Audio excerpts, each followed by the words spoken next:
Hello, I'm Melinda Hinnenberger, and this is Woman Up, Politics Daily's online Sunday show, and your antidote to too many jaw-flapping men on your TV screen on Sunday mornings. In Politics Daily today, our lead story asks what role Emily's List and Planned Parenthood played in losing the Massachusetts Senate race and health care reform for the Democrats.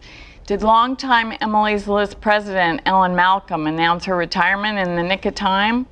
Should the group have looked deeper at Coakley before putting its considerable weight behind her? She didn't have much of a race in '06 for Attorney General, and even back then was criticized for running an overcautious campaign. Malcolm told Politics Daily's Jill Lawrence that Coakley had a good track record as Attorney General. She was smart, attractive, and knew the issues. Women were very excited about her candidacy, Malcolm said. With the help of Emily's List, Coakley raised $2 million in her first month as a candidate. The group spent $600,000 for Coakley in the general, and Malcolm declined to say how much more it plunked down in the primary. Do I think she's the best candidate that ever lived? No, Malcolm said in astonishing understatement. But this isn't the business of finding the best people on earth, she said. I guess not. But is Martha Coakley's loss what interest groups and identity politics hath wrought? Patricia Murphy, where is this the way for a woman's interest group to go, and in what role do you feel they played in this loss? Well, I feel like this is no way for an interest group to win an election. Obviously, for any interest group, you have to look beyond your own interests and see what's going to appeal to the majority of voters. And Martha Coakley really centered her campaign in a lot of ways around being the first woman in her college class, the first woman attorney general. She'd be the first female senator. And guess what? People don't really care about that. Even women don't care about that anymore. After Hillary Clinton runs for president and has a real shot at it, Sarah Palin has a real shot at being VP, it's like very 1982 to say, well, guess what? I might be a woman senator. Like, who cares anymore? You have to broaden it out. And even Hillary Clinton didn't win. I mean, that was kind of a losing hook. And nobody cared about the fact that she was going to be the first female president in the end, or not enough people cared. So Emily's List, they do great work, they have a real mission that they believe in, but you have to broaden out your appeal and understand that in Martha Coakley, it's not enough to be a woman, you have to be a good candidate, and she is almost as bad as it got. You look at her, you don't even want to have a cup of coffee with her, bless her heart. She's a great attorney general, but she's not a great candidate because you just don't want to know more about her, and they certainly didn't want to vote for her. I say my kids who are 13 know that if you're going to run for election, you need to want to shake hands with people, even when it's cold. Wait a second, I want to, Melinda, what exactly did Ellen Malcolm do to upset you?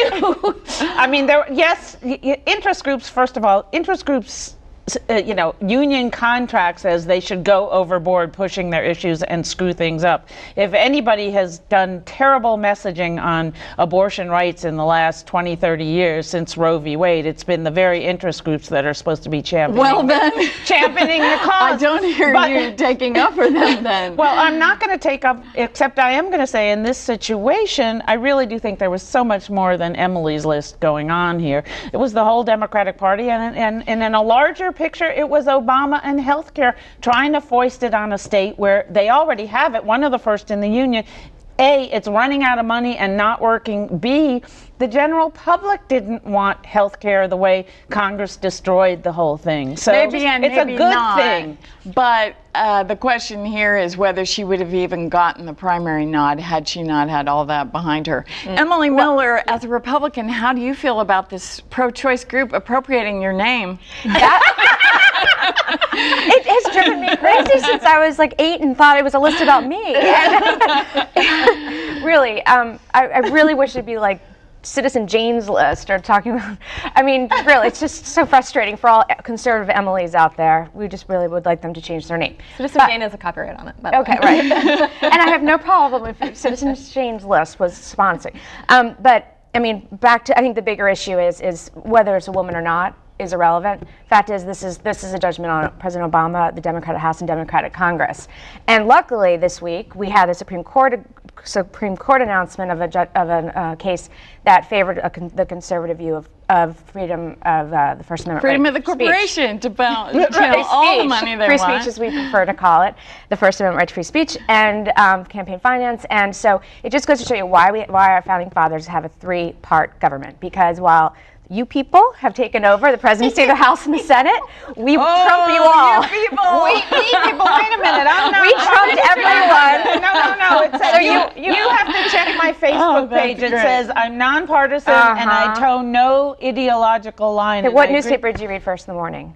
What reason? I don't read newspapers anymore. Okay, I go to website. Google No, News. you read Okay. politics And then daily. right. So Speaking of unintended consequences, though, we had a piece yesterday that said that maybe this Citizens United ruling would actually save newspapers, which may not please all conservatives in the world, because there'd be so many ads from corporate and special interests. Rhea Misra, what do you make of all this?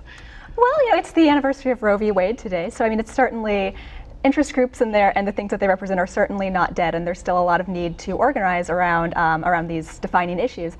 But I think in the case of elections, when you have a candidate, you have to make sure that it's the best candidate, and if that's not what you're doing, then what are you doing? That's the point. Certainly, we can all agree on that. Thank you very much, and join us next Sunday for Woman Up.